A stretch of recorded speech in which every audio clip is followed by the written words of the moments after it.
Hello मेरे प्यारे बच्चों, कैसे आप? Hope all are you doing great. मैं धर्मेंद्र सिंह डोडिया स्वागत करता हूं आप सभी का अपने YouTube channel easy to learn में। बच्चों, जैसा कि आप सभी को पता है, अपनी एक पहाड़ सीरीज चल रही है जिसमें हमने दो टॉपिक को डील कर लिया है, जिसमें आर्टिकल और डिटर्मिनर हम पढ़ चुके हैं। आज इस वीडियो लेक्चर के अंदर हम पढ़ने वाले हैं मोडल हेल्पिंग वर्ब को। ठीक है, जो top most important model helping verb कौन कौन सी है, जो एग्जाम ओरिएंटेड है, एग्जाम में बार बार पूछी जाती है, उनके पहले बेसिक रूल को डील करेंगे। देन उससे रिलेटेड प्रीवियस एग्जाम में पूछे गए कुछ एक सेंटेंसेस जो है उनको डील करने वाले हैं। ठीक है, सभी बच्चों की क्यूरियोसिटी रही होगी कि सर अभी एक वीडियो डालते हैं, इसके बाद फिर कुछ गैप ले लेते हैं, फिर एक वीडियो डालते हैं, फिर कुछ गैप ले लेते हैं, तो ये इशू क्या है भाई? तो ये सबसे बड़ी समस्या थी भाई कि टाइम मैनेजमेंट नहीं हो पा रहा था। स्कूल पढ़ाते समय मैं वीडियो को रिकॉर्ड नहीं कर पाता था प्रॉपर, इसलिए मैंने आज से स्टार्ट किया है कि भाई घर पे ही बोर्ड परचेस कर लिया है। इसके बाद अब इस पर वीडियो ही प्रोवाइड करवाने आपको। एग्जाम से पहले मेरी कोशिश रहेगी कि आपको आपका सिलेबस जो पूरा कंप्लीट तरीके से करवा दूं मैं। जो मोस्ट इंपॉर्टेंट टॉपिक हैं, जो बच्चों के सबसे ज़्यादा कंसर्न रहती है, सबसे ज़्यादा इशू रहते हैं, डाउट रहते हैं, उन सारे टॉपिकों को मैं करवाने वाला हूँ।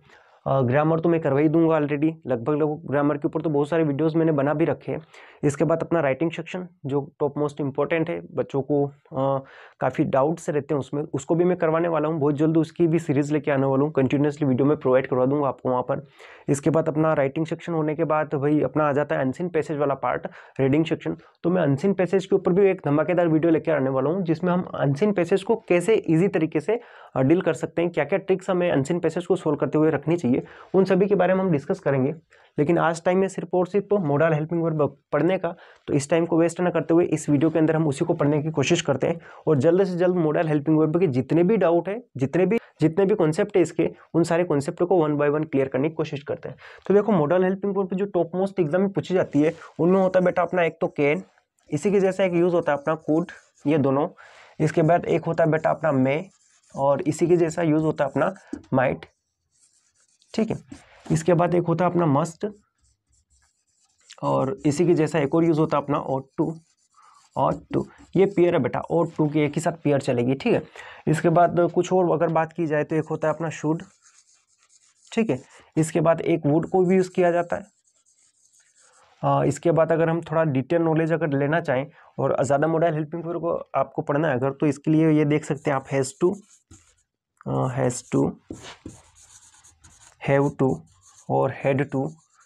ठीक है, ये तीन मॉडल हेल्पिंग वर्ब और हो सकती है। इसके बाद कुछ वर्ड के बेस पर चलती है, जैसे कि एक होता है डेयर। ठीक है, एक नीड। ठीक है, और एक होता है यूज़।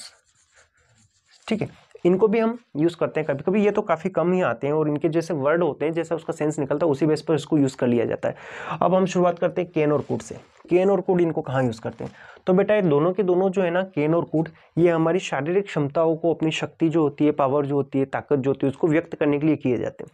कैन और कुड दोनों का यूज़ जो है सेम तरीके से किया जाता है, यानी कैन और कुड इन दोनों को हम यूज़ करेंगे तो या तो अपनी बॉडी पावर के लिए, ठीक है, या फिर अपना टाइम पावर के लिए, यानी समय के अंदर कुछ करने के लिए। इसके बाद हो जाएगा अपना मनी पावर, पैसों के बल पर कुछ करने के लिए। और इसके बाद एक और हो जाता है अपना माइंड पावर, यानी हम अपनी बुद्धिमत्ता के बेस पर अगर कोई काम कर सकते हैं तो उसके लिए हमें कैन और कुड को लगाना है। ये चार बातें, एक तो बॉडी पावर, शारीरिक क्षमता, दूसरा टाइम पावर, समय के अंदर कोई काम फिनिश कर सकते हैं अगर हम तो, इसके बाद मनी पावर, पैसों के बल पर अगर कोई काम कर सकते हो, या फिर माइंड के बल पर अगर हम कोई काम कर सकते हैं, तो इन चार प्रकार की पावर क्षमता को व्यक्त करने के लिए हम इस कैन और कुड को यूज़ करते हैं। बात करते हैं कैन कहाँ यूज़ करते हैं, तो कैन को यूज़ करते हैं बेटा हम प्रेजेंट पे। ठीक है, और कुड को कहाँ यूज़ करते हैं, तो इसको यूज़ करते हैं हम पास्ट में। बेसिक सी बात है, जहाँ प्रेजेंट का इंडिकेशन होगा वहाँ कैन लगाएंगे, जहाँ पास्ट का इंडिकेशन होगा वहाँ कुड लगाएंगे।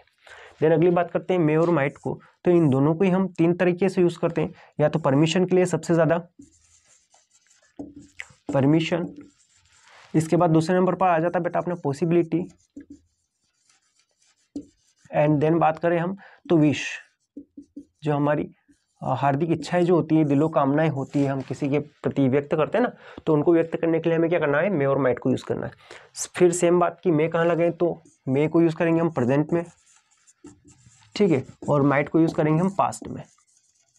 प्रेजेंट और पास्ट का टंटा क्या है, आगे हम सेंटेंस में डील करने वाले हैं, वहां पर हमारे पास या तो हेल्पिंग वर्ब या एक्शन जो है उसको देख के हमें डील करना है कि ये भाई प्रेजेंट है या पास्ट है आसानी से। वैसे मोडल हेल्पिंग वर्ब का एक शॉर्ट में बात कहूँ तो ऑप्शन जो हमारे पास आते हैं उन्हीं से मोडल हेल्पिंग वर्ब कट जाती है।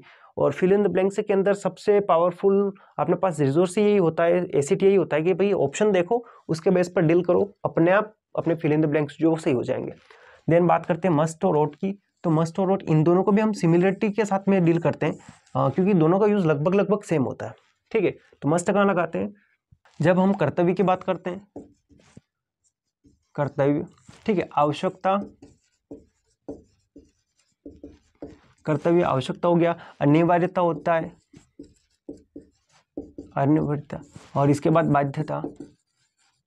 इन 4 प्रकार की चीजों के लिए हमें क्या करना है, मस्ट और ought को लगाना है। कर्तव्य यानी कोई काम करना हमारे लिए कर्तव्य भी, हमारा परम कर्तव्य है, उसको करना। आवश्यकता है, हमें अंदर से लग रहा है भाई कि ये काम करना तो जरूरी है, करना चाहिए हमें, आवश्यक हमारे लिए। अनिवार्यता भी सेम सेंस में। बाध्यता, अगर हमें अंदर से बाध्यता आती है ना, जैसे कि एग्जाम आ गई भाई हमारी और हमें क्या करना चाहिए, पढ़ना चाहिए, ये हमारी बाध्यता, इच्छा तो नहीं हो रही हमारी लेकिन फिर भी पढ़ना पड़ेगा क्योंकि पेपर है अभी कुछ समय के बाद, तो ये हमारी बाध्यता होगी।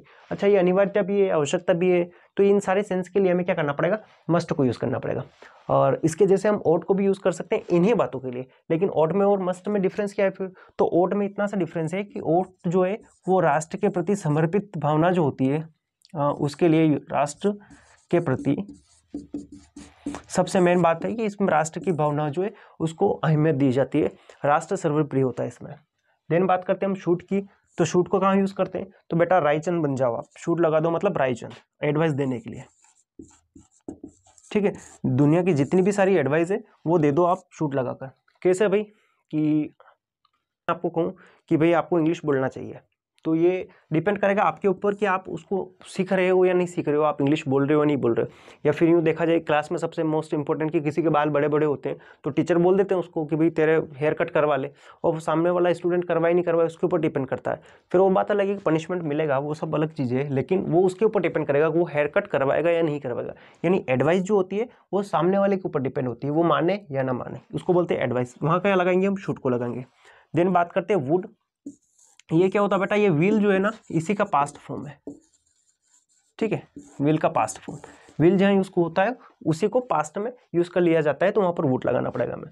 इसके बाद हैज टू, हैव टू और हेड टू, ये क्या है बेटा, तो ये तीनों के तीनों जो है एक्सटर्नल बाध्यता जो होती है, एक्सटर्नल ऑब्लिगेशन, इसके लिए हमें क्या करना है, लगाना है। बाह्य बाध्यता होती है। अब भाई बाहरी बाध्यता मतलब जैसे कि for example model helping verb पढ़ा है मैंने क्लास में ना, और उन्हीं से रिलेटेड मैंने कहा कि तुम घर से 100 सेंटेंस बना के लाओ। ठीक है, 10 होते, 15 होते, 20 होते तुम बना के ले आते, लेकिन मैंने कहा 100 सेंटेंस बना के लाओ, तो तुम्हारे ऊपर एकदम ये बोझ आ गया कि भाई 100 सेंटेंस कैसे ढूंढेंगे, कहाँ से लाएंगे, क्या करेंगे, कैसे बनाएंगे। तो अब क्या करना है, सर ने तो बोल ही दिया है लेके जाना पड़ेगा, अगर नहीं लेके गए तो पनिशमेंट मिलेगा, कुछ ना कुछ पनिशमेंट जरूर मिलेगा ही मिलेगा। तो अब हम क्या करें, टीचर के डर से वो 100 सेंटेंसेस ढूंढ के ले जाने के काम करें। तो ये हो गया बेटा वहाँ पर हैज टू, हैव टू या had to. Has to, have to ये दोनों के दोनों हम प्रेजेंट में यूज करते हैं, और हेड टू को हम काय में यूज करते हैं बेटा, पास्ट में। तो इसके रूप में हमें has to, have to, had to को यूज करना है। बात करते हैं डेयर की। हाउ डेयर यू, भाई तुम्हारी हिम्मत कैसे हुई, हिम्मत को जब बताते ना तुम्हारी हिम्मत कैसे हुई कोई काम करने की, XYZ सीरियल में बहुत सारी बार आपने सुना होगा कि तुम्हारी हिम्मत कैसी हुई। इसके बाद नीट यानी कोई काम करने की जो आवश्यकता होती है उसके लिए यूज करते हैं। और यूज्ड, इसके साथ में भी इन सबके साथ में टू आता है, तो यूज्ड टू जो है इसका क्या सेंस होता है कि जो कोई काम हम पहले पास्ट में किया करते थे उसके लिए हमें इसको यूज करना है। ठीक है, तो ये लगभग सारी मॉडल हेल्पिंग वर्ब जो टॉप मोस्ट इंपॉर्टेंट है वो आ गई है। अगर मैं कहूँ एग्जाम में आने की प्रायोरिटी क्या रहती है, तो कैन और कुड को पढ़ लो आप, मे माइट को पढ़ लो आप, इसके बाद मस्ट और ought को पढ़ लो, देन शुड, बस इतने में काम हो जाएगा आपका। ठीक है, ये बाकी चीजें जो है वुड हुआ, ये हुआ, हैज टू, हैव टू, ये इनको इतना ज्यादा नहीं पूछा जाता है। कभी कभी वुड पूछा जाता है तो वो इफ कंडीशन के साथ में पूछा जाता है, एक के साथ में 3 कंडीशनें बनती है ना, वो कंडीशन जो है उसके साथ में वुड को पूछा जाएगा। बाकी मॉडल हेल्पिंग वर्ब के रूप में वुड को कम पूछा जाता है, बहुत ही कम पूछा जाता है। अपना मॉडल के बेस पर इन्हीं में काम हो जाएगा। ठीक है, अब आगे बढ़ते हैं, सेंटेंसेस करते हैं। चलिए अब इनसे रिलेटेड सेंटेंसेस देखते हैं। पहला सेंटेंस लिखा है I think it rain today, यहाँ लिख रखा टुडे बेटा, टुडे हमें बताता है प्रेजेंट है, अगर यस्टरडे होता तो हमें पता चलता है पास्ट है। अगर प्रेजेंट है तो प्रेजेंट से रिलेटेड मॉडल हेल्पिंग वर्ब हमें लगानी पड़ेगी, तो यहाँ पर तीनों प्रेजेंट से रिलेटेड है। अब आगे डील करेंगे इसको। तो I think it rain, rain मतलब बारिश का होना बेटा, और बारिश का होना क्या है भाई, एक संभावना है। स्वाभाविक सी बात है, रेन लिखा हुआ है तो बारिश का होना होगा, और वो क्या एक संभावना, और संभावनाओं को व्यक्त करने के लिए मस्ट यूज नहीं होता है, कैन यूज नहीं होता है, बचा क्या अपना मे, ठीक है, क्योंकि यहाँ संभावना है, इसके लिए हमें मे को यूज करना पड़ेगा। दूसरा देखना, we follow the rule of traffic, यानी हमें ट्रैफिक के रूल को फॉलो करना चाहिए। ऑप्शन है हमारे पास मस्ट, शैल और विल। अब देखते हैं यहाँ पर तो अपना टेंस, तो यहाँ पर लिख रखा है फॉलो। फॉलो यानी एक्शन का फर्स्ट फॉर्म है, प्रेजेंट टेंस है। यहाँ पर पास्ट से रिलेटेड भी कोई मोडल हेल्पिंग वर्ब नहीं है, अगर होती तो उसको हम पहले हटा देते, एक्शन को देख के हटाने का काम करते हैं। ऑप्शन जितने ज्यादा एलिमिनेट हम करेंगे, हटाएंगे, उतना ज्यादा करेक्ट तरीके से हम आंसर को और इजी तरीके से आंसर को फाइंड आउट कर पाएंगे, ठीक है। अब इसको देखते हैं, तो यहाँ पर क्या है भाई, ट्रैफिक को फॉलो करने की बात कर रही है, तो ट्रैफिक को फॉलो करना हमारा क्या बेटा रूल है, जो ट्रैफिक और रूल जो है बेटा ये हमारा क्या कर्तव्य है, और कर्तव्य के लिए हम क्या है, व्हील को नहीं लगा सकते। अच्छा, शेल को भी नहीं लगाएंगे, तो बचा क्या, मस्ट को लगाएंगे।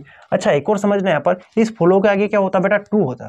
क्या होता, टू होता, तो वहां पर मस्ट भी नहीं लगता, वहां पर क्या लगाते हैं हम, ओट लगाते। क्या लगाते, ओट, क्योंकि ओट टू का पेयर चलता है और ओट टू ही लगेगा। अगर टू दे दिया जाए तो, बाय द वे यहाँ पर टू नहीं दे रखा था, उसके हिसाब से हमने किसको लगाया बेटा, मस्ट को लगाया, ये याद रखना। अगर टू आ जाएगा तो हम ओट को लगाएंगे, टू नहीं होगा तो मस्ट को लगाएंगे। देन अगला लिखा है, my brother lift 80 kg weight, और कैन, कुड और वुड को लगाना है, ठीक है। तो यहाँ लिफ्ट एक्शन का फर्स्ट फॉर्म है बेटा, लिफ्ट एक्शन का फर्स्ट फॉर्म है, तो कुड तो आएगा नहीं, दूसरा वुड भी नहीं आएगा, बचा क्या, कैन ही आ जाएगा, सीधी सी बात है। और ये 80 किलो का वजन उठाना एक शारीरिक क्षमता है, शारीरिक क्षमता को हम कैन कुड से यूज करते हैं, तो कुड नहीं लगाएंगे यहाँ पर, प्रेजेंट है इसलिए। देन अगला लिखा है वी टू, ये देखना टू है ना, सर्व अवर नेशन, हमें अपने राष्ट्र की सेवा करनी चाहिए। अब देखो, मे टू कते होता ही नहीं है, मस्ट टू कतई संभव नहीं है, तो बचा क्या, ओट टू, क्योंकि मस्ट टू कभी नहीं होता है, मे टू भी कभी नहीं होता है, कैन टू भी कभी नहीं होता है, कुड टू भी कभी नहीं होता है।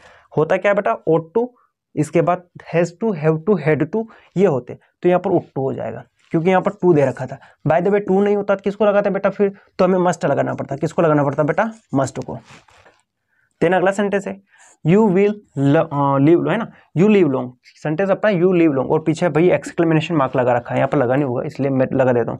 एक्सक्लेमेशन मार्क है, यानी ये हमारी विश है बेटा, क्या है अपनी विश है, और विश को व्यक्त करने के लिए हम शुड नहीं यूज करते, कैन को यूज नहीं करते, बचा अपना मे, विशेष है, इसके लिए क्या यूज करेंगे, मे को। और ये सारे के सारे सेंटेंसेस जो सन वाले हैं, मतलब प्रीवियस एग्जाम में पूछे गए वो सेंटेंसेस है, और अगर प्रीवियस एग्जाम के नहीं है तो टॉप मोस्ट इंपोर्टेंट है, उन सेंटेंस को ही मैं लेकर आया हूँ।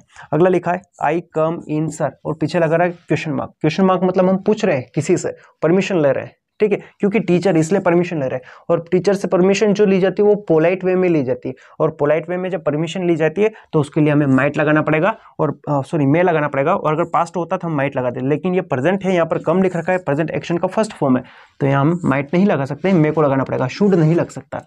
अच्छा, एक और परमिशन के लिए हम क्या कर सकते हैं, कैन को भी लगा सकते हैं, लेकिन जब क्या कि हम इनफॉर्मल वे में परमिशन किसी से लेते हैं, एक फ्रेंडली बिहेव में परमिशन लेते हैं, तो वहां पर हम कैन लगा सकते हैं। Can I operate your mobile, ये सेंटेंस आपने सुना होगा, क्योंकि हम अपने दोस्त से मोबाइल जो है वो मांग रहे हैं ऑपरेट करने के लिए, वो उसके ऊपर हमारा अधिकार है भाई, वो एक इनफॉर्मल वे है। देन अगला सेंटेंस है व्हेन आई वॉज यंग, यहाँ पर देखो बेटा वॉज लिखा है, ये पास्ट का इंडिकेशन दे रहा है, सीधी सी बात है। When I was young I climb trees, यानी पेड़ के ऊपर चढ़ना, पेड़ के ऊपर चढ़ना कौन सी क्षमता हो जाएगी बेटा, अपनी शारीरिक क्षमता हो जाएगी। अगर शारीरिक क्षमता हो रही है तो मैं आ ही नहीं सकता। अच्छा बच्चा, कैन आ ही नहीं सकता, क्यों, क्योंकि प्रेजेंट में आता है। ऑप्शन हमारा बच गया सिर्फ और सिर्फ कुड, क्योंकि यहाँ पर बेटा वॉज ये पास्ट है, और वॉज का ऑप्शन जो बचा था अपना कुड बचा था। क्या है, we wear mask in crowded place, यानी हमें मास्क पहनना चाहिए क्राउडेड प्लेस में। ये भाई एडवाइस दे रहा हूँ मैं सामने वाले को, वो पहने ना पहने उसके ऊपर डिपेंड करेगा।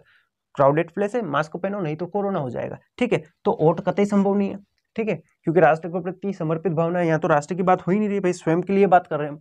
अच्छा, मैं परमिशन के लिए होता है, ये भी नहीं लगाएंगे, तो बचा क्या बेटा, शूट, ठीक है। यहाँ पर हमने 8 सेंटेंस को डील किया है, 2 सेंटेंसेस वो टॉप मोस्ट इंपोर्टेंट है, उनको आगे डील करने वाले हैं।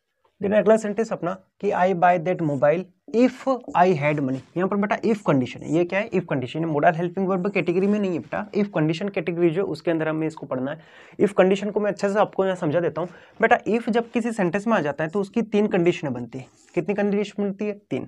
पहली कंडीशन बनती है कि इफ के साथ अगर कोई सेंटेंस बन रहा है और अगर वो प्रेजेंट का है, प्रेजेंट सिंपल का, ठीक है, तब क्या करेंगे, अगर सेंटेंस अपना पास्ट का होता है और पास्ट में भी अगर सिंपल हो, सिंपल है ना, पास्ट सिंपल, ये भी है सिंपल ही है ना, पास्ट सिंपल का हो तो क्या करेंगे, और अगर पास्ट परफेक्ट होगा, पास्ट परफेक्ट का होगा तब क्या करेंगे। तो ये 3 कंडीशनें होती है। इफ वाला सेंटेंस या तो प्रेजेंट सिंपल का हो सकता है, या फिर पास्ट सिंपल का हो सकता है, या फिर पास्ट परफेक्ट का हो सकता है। तो इनके साथ हमें क्या करना है, अगर प्रेजेंट सिंपल का आ रहा है सेंटेंस तो उसके लिए हमें क्या करना पड़ेगा बेटा, विल को लगा देना है। किसको लगा देना बेटा, विल।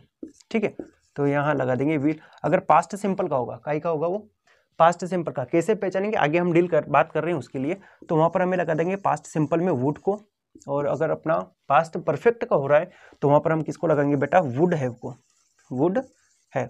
तो ये 3 कैटेगरी बनती है अपनी। अब कैसे पहचानेंगे, ये जो इफ वाला सेंटेंस इसको देखो, आई हैड मनी, इसको हम देखेंगे तो ये काय का है। पहली बात तो यहाँ लिख रखा है हैड, इससे पहचाना हमने क्या, ये पास्ट का है। ठीक है, अब दूसरी बात की, ये पास्ट सिंपल है या पास्ट परफेक्ट है। तो थोड़ा सा याद रखो कि पास्ट परफेक्ट जो होता है उसमें एक्शन का थर्ड फॉर्म यूज किया जाता है। इतना सा अगर आपको याद है तो काम हो जाएगा हमारे यहाँ पर। क्या होता है, एक्शन का थर्ड फॉर्म यूज किया जाता है। यहाँ देखो आई हैड मनी, यहाँ पर कोई काम है क्या बेटा, इसमें देखते हैं तो यहाँ पर हमें कोई काम पता नहीं चलता। ये मनी क्या है बेटा, एक नाउन वर्ड है। ठीक है, ये एक नाउन है और ये हेल्पिंग वर्ब के बाद डायरेक्टली नाउन आ गया। दैट मीन्स ये बता रहा है कि ये एक्शन नहीं है, और अगर एक्शन नहीं है तो ये क्या है फिर, तो ये बेटा नो एक्शन कैटेगरी। क्या है, नो एक्शन कैटेगरी, जिसमें हमने क्या किया, एक सिंपल सी बात करी है कि आई हैड मनी, मेरे पास पैसे होते। एक सिंपल सेंटेंस और मैं आपको बता रहा हूँ, जैसे कि आई हैव मोबाइल। इस सेंटेंस का सेंस क्या निकलेगा बेटा, कि मेरे पास मोबाइल है। क्या निकल रहा है सेंस, कि मेरे पास मोबाइल है। जैसे हमने पहले सेंटेंस सुने थे ना कि मेरा एक भाई है तो आई हैव अ ब्रदर। ठीक है, तो ऐसा सेंटेंस है जिसमें हमारा कोई काम नहीं है, नो एक्शन कैटेगरी है। ठीक है, टेंस कैटेगरी से थोड़ी अलग होती है, जिसके अंदर कोई एक्शन नहीं होता है। बेसिक से हम बात करते तो वो है कैटेगरी। और नो एक्शन कैटेगरी को हम कौन से में रखते हैं, तो ये सिंपल कैटेगरी ही कहलाती है। कौन सी कैटेगरी कहलाती है बेटा, सिंपल। ये परफेक्ट वाली कैटेगरी नहीं है। अगर परफेक्ट वाली होती तो यहाँ पर ऐसा होता, आई हैड और अर्न और मनी के बीच में, मनी और हेड के बीच में अर्न लगा देते हैं, अर्नड। ये एक्शन का थर्ड फॉर्म हो गया अर्नड, और पीछे लिख देते हैं MONEY, money. I had earned money. तो यहाँ पर हेड भी है बेटा, और इसके साथ में एक्शन का थर्ड फॉर्म ही है, तो ये परफेक्ट वाली कैटेगरी होती है। लेकिन ये परफेक्ट वाली कैटेगरी यहाँ पर नहीं है, हेड मनी है, सिंपल कैटेगरी है। तो पास्ट सिंपल में क्या लगाऊंगा बेटा, मैं वुड को लगाऊंगा। ठीक है, अगर यहाँ पर ये नहीं होता, यहाँ पर हेड की जगह क्या होता बेटा, हैव होता। क्या होता, हैव। तो ये क्या हो जाता बेटा, हेज हैव का में लगता है प्रेजेंट पे, तो प्रेजेंट सिंपल का हो जाता। तो फिर यहाँ पर मैं क्या लगाता, विल को लगाता। ठीक है, और अगर ये हैव भी अगर यहाँ पर ये हेड होता और हेड के साथ में अर्नड होता, या हैव के साथ में भी अर्नड होता, तो ये क्या हो जाता बेटा, परफेक्ट हो जाता। और परफेक्ट कैटेगरी में हमें क्या लगाना पड़ता, वुड हैव लगाना पड़ता। तो ये इफ कैटेगरी आपको समझ में आएगी, 3 कैटेगरियां बन सकती है। ठीक है, इनको और भी हम 1-2 बार और आइए आगे अपना, जब हम कंजंक्शन यूज करेंगे ना वहां पर आएगी, तो वहां पर अच्छे से डिटेल में आपको समझा दूंगा। देन अगले सेंटेंस पर चलते हैं, work hard let's you fail. ठीक है, हार्ड वर्क करो नहीं तो फेल हो जाओगे। यहाँ पर एक्शन देखते हैं बेटा, वर्क है। वर्क कौन से एक्शन का फॉर्म है बेटा, फर्स्ट फॉर्म है। जब एक्शन का फर्स्ट फॉर्म है तो ये प्रेजेंट हैगा। ठीक है, प्रेजेंट। और अगर प्रेजेंट है तो हम कुड को नहीं यूज कर सकते और वुड को भी हम नहीं यूज कर सकते, बचा क्या हमारे पास, शुड। यही लगाना पड़ेगा, इसका सेंस चाहे कुछ भी निकले। ठीक है, तो आई होप ये सेंटेंसेस आपके लिए हेल्पफुल रहे होंगे, समझ में भी आए होंगे। मॉडल हेल्पिंग वर्ब को अच्छे से हमने डील कर लिया है। सारे मॉडल हेल्पिंग वर्ब जो काम के उन सबको मैंने आपको समझा दिया है। अगर वीडियो पसंद आया हो तो लाइक, कमेंट, शेयर और सब्सक्राइब जरूर कीजिएगा। अपने फ्रेंड के साथ में शेयर कीजिएगा ताकि ज़्यादा से ज़्यादा बच्चों तक ये वीडियो पहुंच पाए। और जिन बच्चों को और भी मॉडल हेल्पिंग वर्ब नहीं आ रही है उनको भी मॉडल हेल्पिंग वर्ब जो हल करना आ जाए, आसानी से वो सोल्व कर पाए, कौन सा भी सेंटेंस है उसको डील कर पाए। अभी तक हमने इस प्रहार सीरीज के अंदर 3 टॉपिकों को पढ़ लिया है। आर्टिकल पढ़ लिया हमने, डिटरमिनर पढ़ लिया। आज हमने मॉडल हेल्पिंग वर्ब का 3rd वीडियो कंप्लीट कर लिया है। देन नेक्स्ट वीडियो में हम प्रेपोजिशन को पढ़ने वाले हैं, तो बने रहिए मेरे साथ में। मिलते हैं नेक्स्ट वीडियो लेक्चर में, तब तक के लिए जय हिंद, जय भारत।